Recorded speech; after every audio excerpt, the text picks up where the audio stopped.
The Commonwealth of Cricket. A lifelong love affair with the most subtle and sophisticated game known to humankind. By Ramachandra Guha. Read by Sid Sagar. The longer I live, I am pleased to say, the less nationalistic I become. The outcome of a match is interesting, but not, on the scales of time, of any great moment.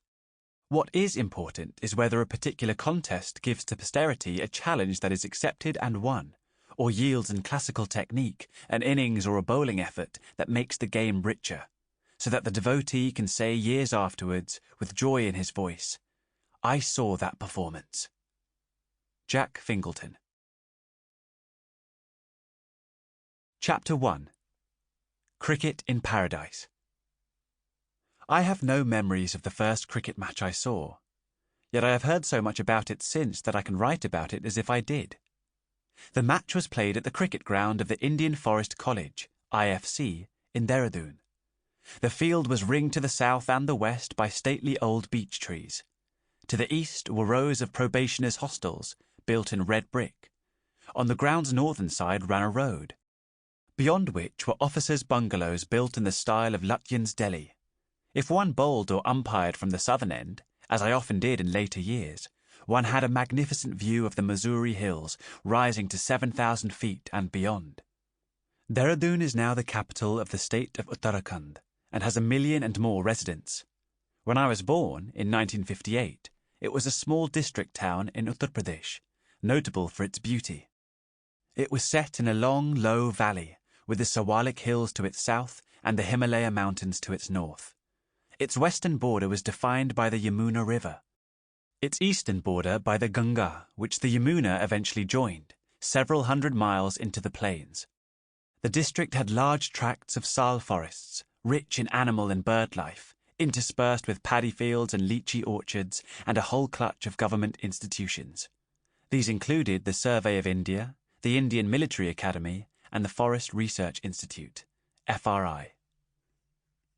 At the time I saw my first cricket match, my father was a scientist at the FRI, of which the Indian Forest College was a part. My maternal grandfather also worked at the FRI. His son, my mother's brother, was a legendary local cricketer named N. Duraiswamy. When Durai was about 10, and himself watching cricket matches at the IFC ground, he fell from a wall and fractured his right arm. The doctor, who was incompetent or drunk, or perhaps both, set the plaster so tightly that Durai lost circulation in his main arm. Forever afterwards it hung limply from his body. He could use it to shake hands, but little else. My grandfather was the leading wood scientist in India.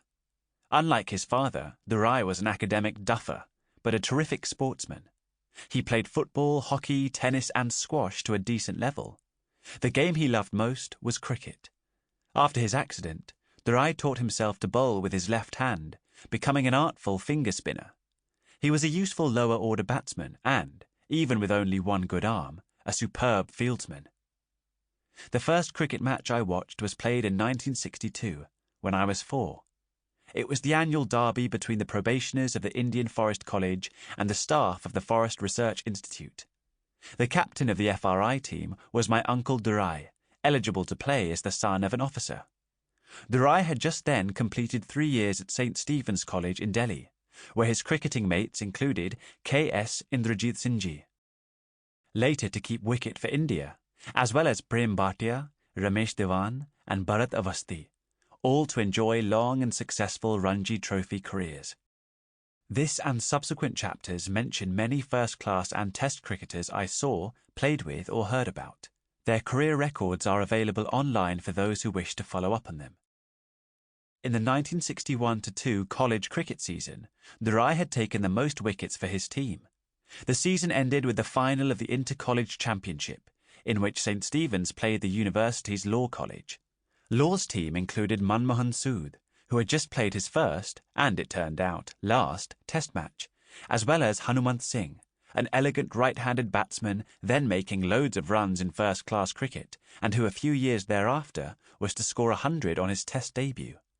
The turning point of this inter-college final was when Durai, fielding at deep mid-wicket, caught Manmohan Sood with the one good hand he had.